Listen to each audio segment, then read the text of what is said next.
Alison, for that intro, and thank you for the invite to come up here and talk to you this evening. And thank you for coming out on such a wet and windy night. I was just going to talk to you a little bit about our practice and how we work, and then I was going to show you a few projects that kind of illustrate the kind of work we've done over the years. Some of them are old, some of them are new. Not too many projects, but just a kind of cross-section of kind of what we do. And so just to kick off, when we were at university, we had a great time studying architecture, fascinating subject, and with a great bunch of people, with a great bunch of tutors, and it was a real, just a lovely kind of subject to be involved in.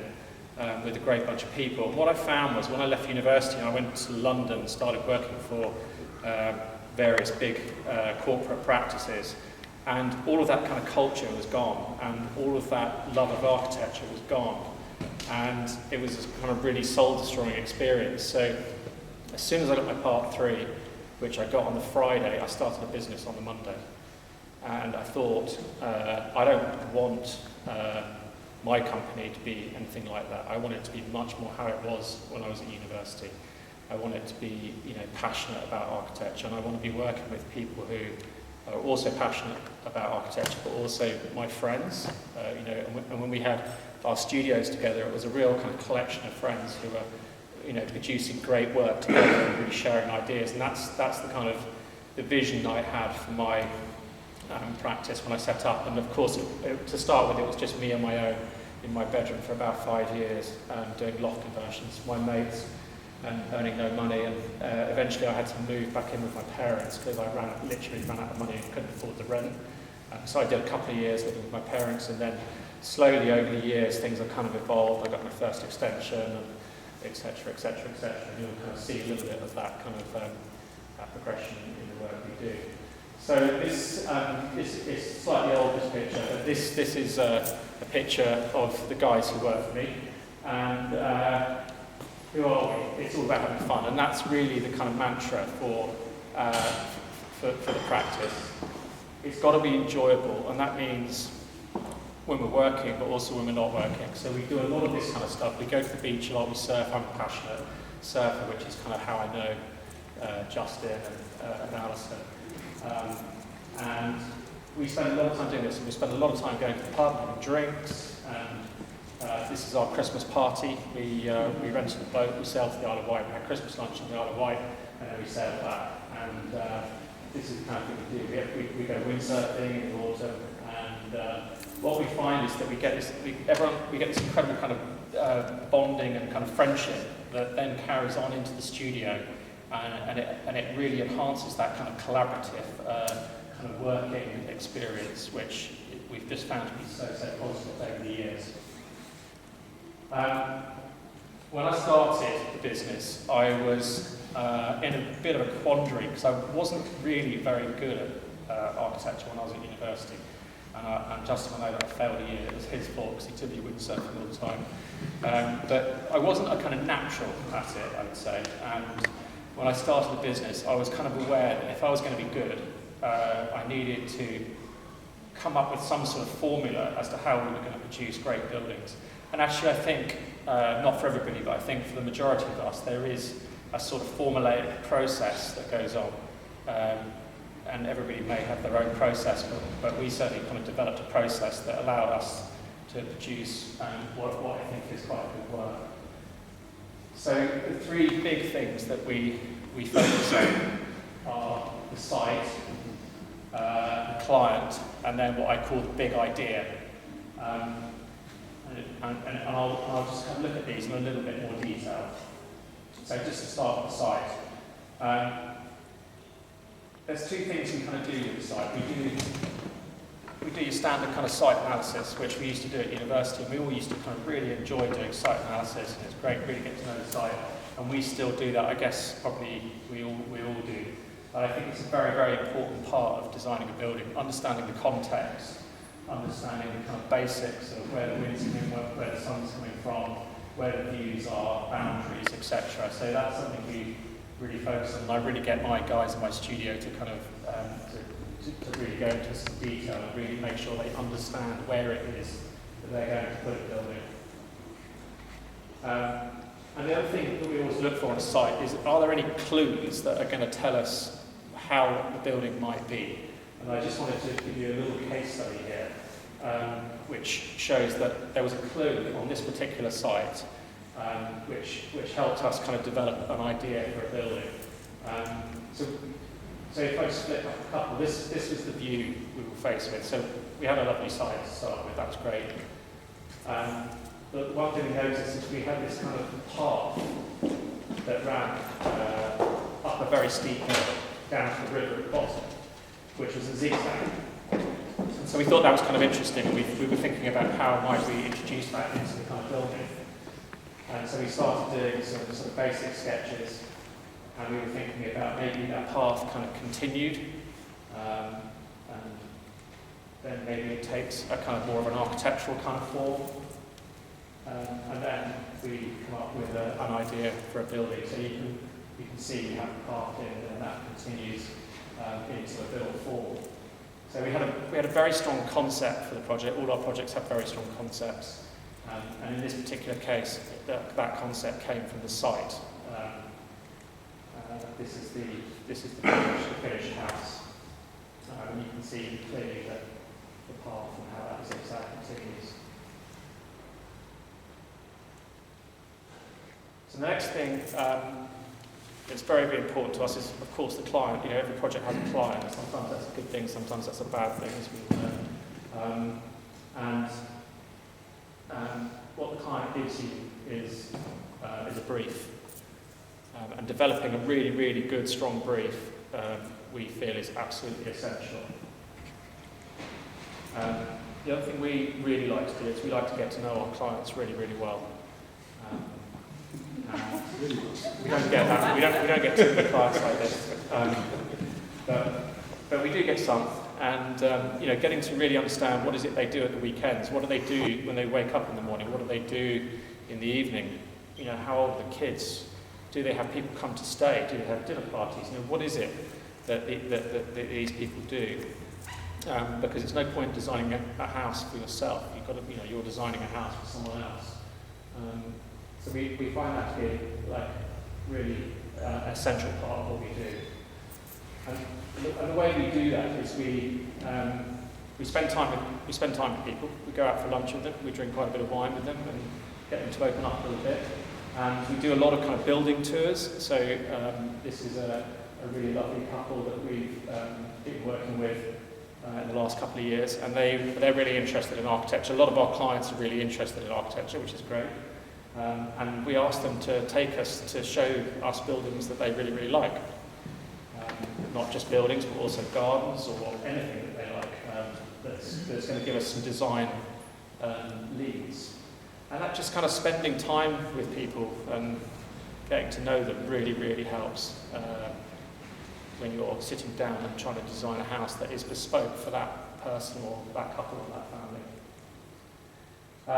The big idea. Where does the big idea come from? So a lot of my guys who work for me, they seem to think that you sit down with a piece of paper and you sit there and you close your eyes and then poof, this big idea comes. And of course that's completely not the case. So you can't sit down and come up with a big idea. You've got to walk around, you've got to look at stuff, and you know, ideas come to you in the middle of the night, they come to you in all different kinds of ways, but they certainly don't come when you want them to. And so we try and allow maybe 3 or 4 weeks before we do any drawing on a project, just to kind of try and bump into some ideas, really. That's really important. And the other thing that my staff tend to think quite a lot is they're constantly trying to be original. And of course, being original is impossible, really, because ideas have to come from somewhere. Nobody's born with ideas. And you know, we all have far too good memories to be original, because the ideas come from stuff that you've seen before, really. And I like to think of the architectural head as being a sort of scrapbook full of things that you've seen and ideas that you've kind of bumped into, and I'm constantly trying to fill my head full of ideas that I can use sort of down the line. And some people have notebooks, and I write a lot of stuff down on my phone and take lots of photographs of things I see, and that sort of forms my scrapbook of ideas. And of course, in the old days they used to do the grand tour to get ideas, and we do a lot of buildings visits.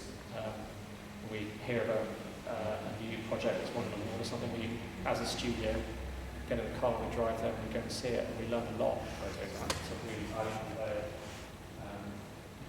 coming up with new ideas yourself.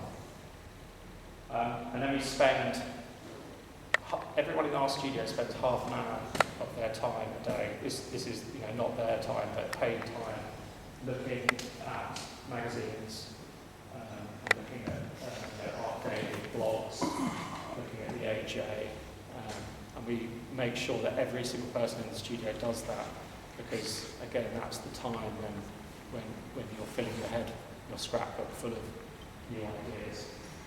So I think that's absolutely invaluable.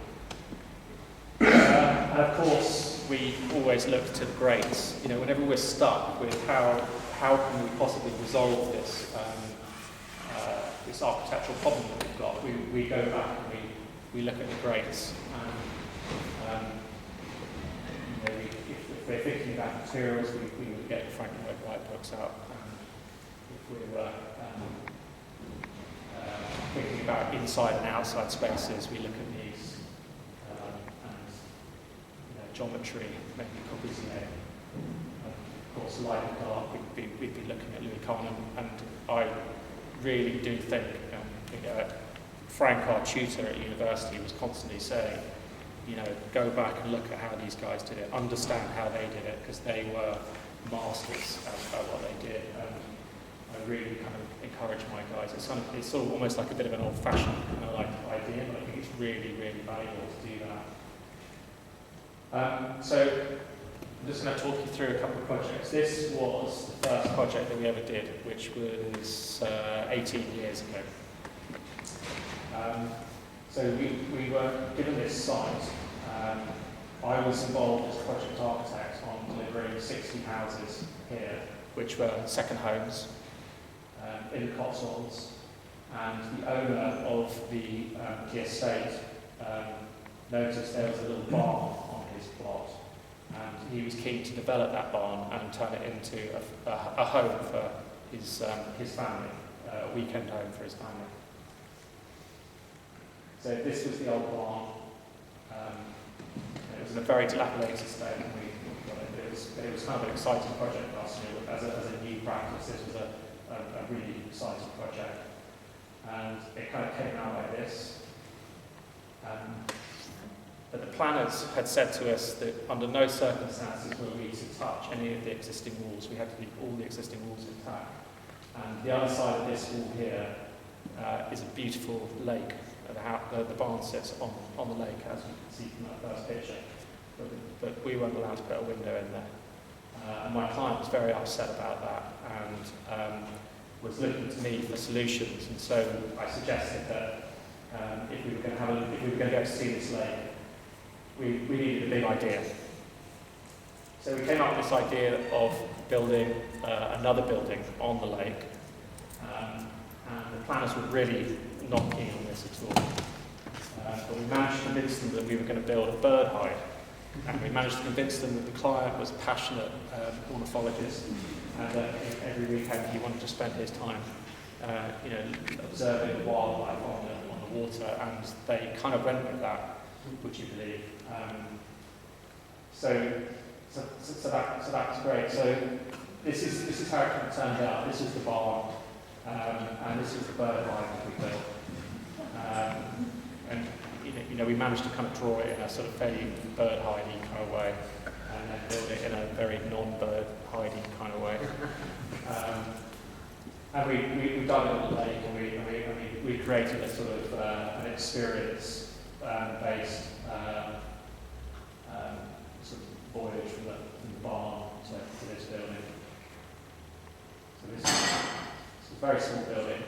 It's 81 square metres, including the balcony. We built, we had piles that sat in the lake, so the building was actually on the lake. So interestingly, it was a steel frame building, and we built the whole steel frame on the land, and then we got a huge crane and we lifted it onto the piles, and it was a sort of a nerve-wracking moment as to whether it fit, but it did. So that's the building as finished. And it's 18 years old now. I went there the other day, and the people who own it now have really looked after it, and they've kind of done some work on it, and it still looks really good.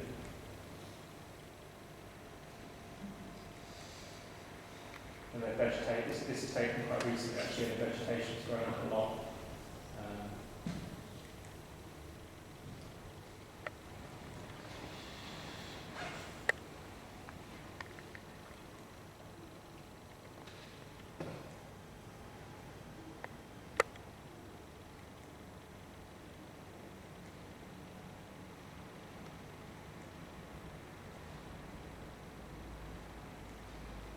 That was great. So that was our first little project, and then jumping forward quite a lot to probably maybe 8 years ago, we were commissioned to do a refurb on a little tiny house down in Lyme Regis. I don't know how well you know Lyme Regis, but it's an area that's very problematic geotechnically. It's got a lot of problems with movement of the land. The client commissioned us just to sort of do a bit of a re-plan and refit on this little house that they bought for about £1 million overlooking the ocean. And yeah, this is the plot, and this is the sort of this is the existing house here. But all of this area here is just kind of really bad landslip area.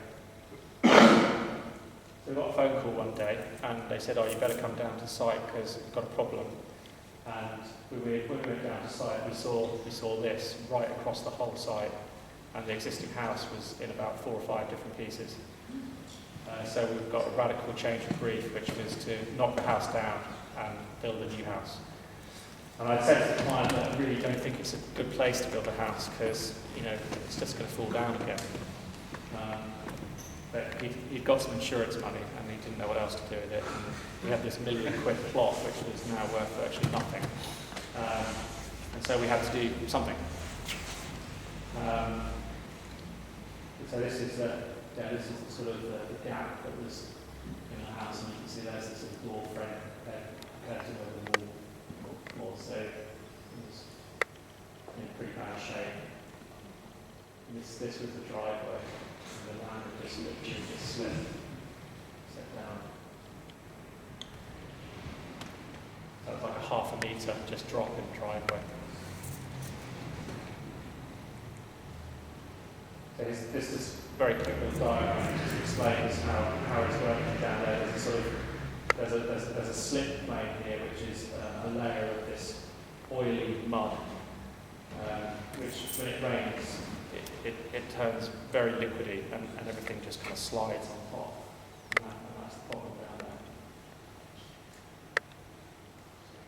So the first thing we did was we found the most expensive engineer that we could in London, who had some experience of kind of dealing with this stuff. And we sort of approached them for some solutions.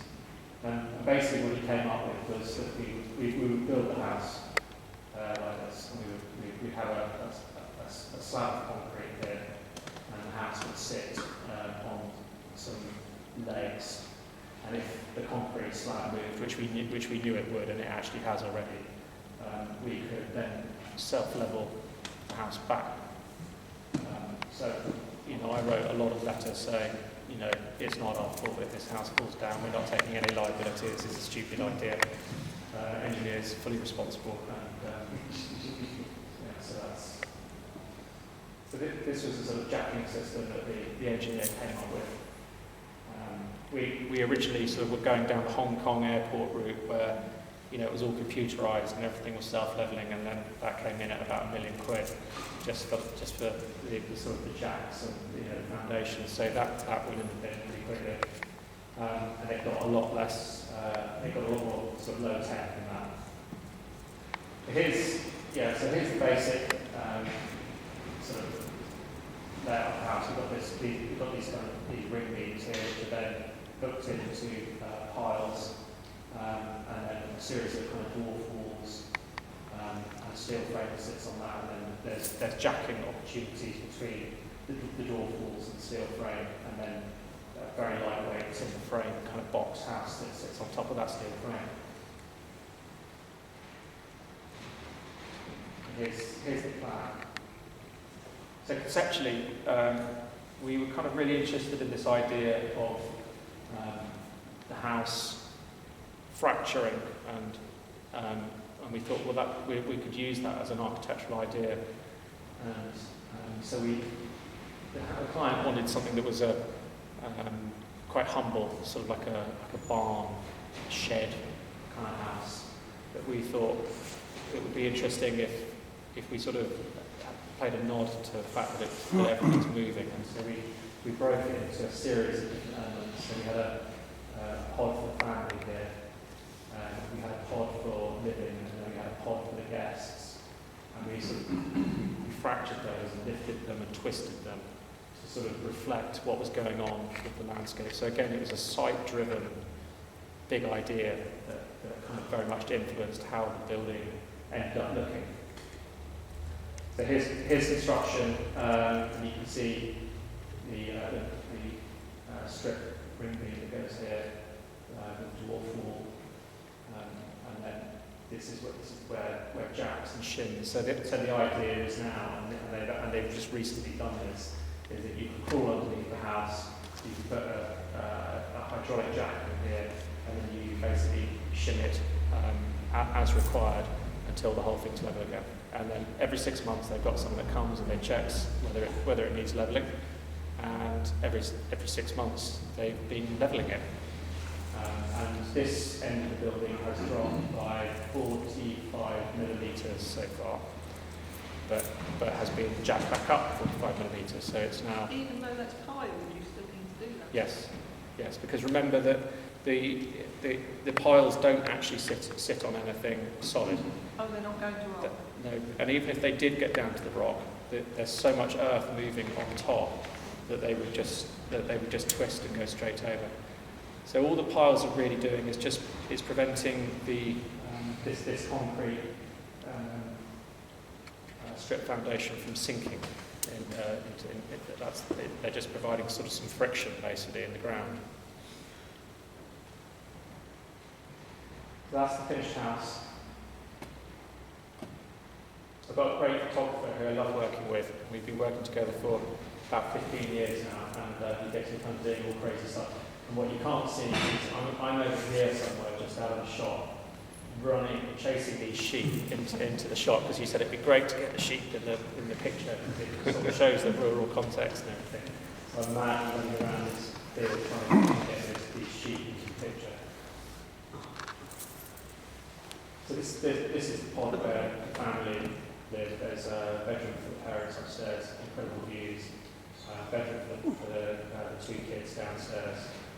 And then this is the sort of the living pod, which is one big open space. And then there's 3 bedrooms in here, which is for guests.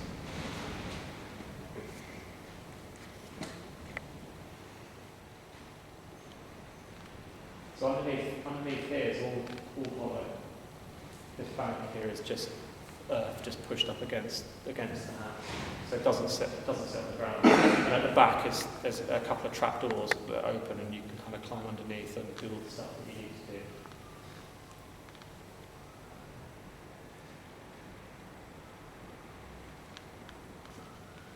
So there's a nice little story about this bit here. I had a Part 1 student working for me, and he was drawing up the plans. And he said, "What do you want to do about this tree?" And it's a beautiful Acer, very, very nice tree. And I said, said, we're not going to chop it down. I said, let's just have it coming through the deck. We'll create a hole. And so he drew the plans and drew a nice kind of hole with the trunk coming through all nicely in plan. Completely forgetting that the deck is actually raised 1.5 metres. And so when we went down to do a site visit, the deck that had been built, the builder had chopped lots of little tiny holes and fitted the deck around all the branches. So did a really great job. And so we were like, why is it like that? And then we kind of realised that we'd made a mistake, but actually ended up being something nice. I quite like accidental architecture. You get some really interesting details out of things going on. Andy, what's your roof covering? Is it timber? Yes. Yes. I can probably just talk about that very briefly because it's kind of an interesting system. The architecture of this was very much about carved blocks. So it's not a skin. It's got it feels like it's got a depth to it, and it feels like the rooms have been carved out of solid lumps of wood. So it was very important to us that the roof and the walls were made of the same material, so it looked like a block. And then we try to work out how on earth do you stick timber on a roof, and then timber's not waterproof, so you've got to have something underneath.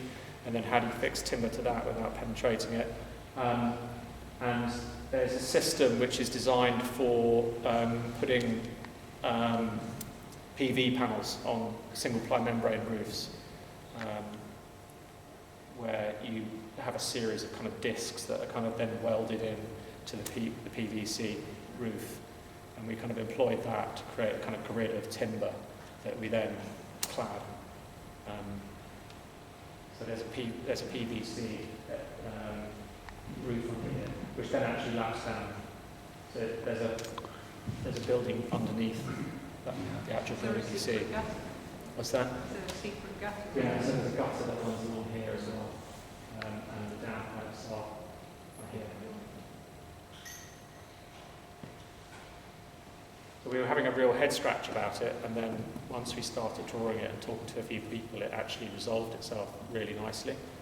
And then the gutters can't get blocked because there's no way of anything getting through. We hope. Haven't done any complaints so far. It's been there a few years. So yeah, here's the internal spaces.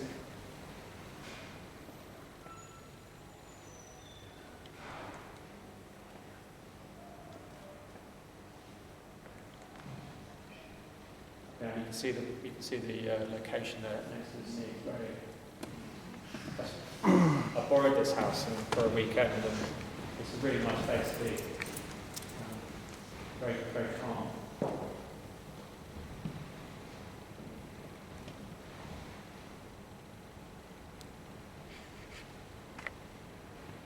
there's a shower here. We originally had a wall all the way up, and then when we were on site, this is another thing that you can sometimes happen. You sometimes see these opportunities when you build stuff, but they hadn't built the wall all the way up, and you could sort of stand in the shower and see out this window.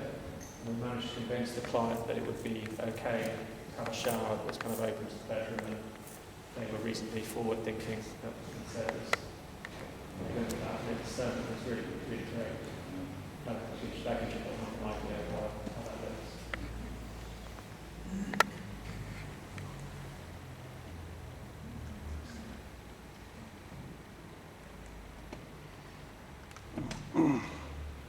We're quite lucky because there's the coastal path runs right in front of this house, so it gets a lot of traffic going past it. And sometimes when you design houses, they're at the end of a country lane, and you put all that effort in, and no one ever sees it, and it's kind of annoying. But this one gets quite a lot of footfall going past, so there's much to the clients and lawyers. There's generally a group of people sort of stood outside taking pictures and being nosy. But it's been good for business.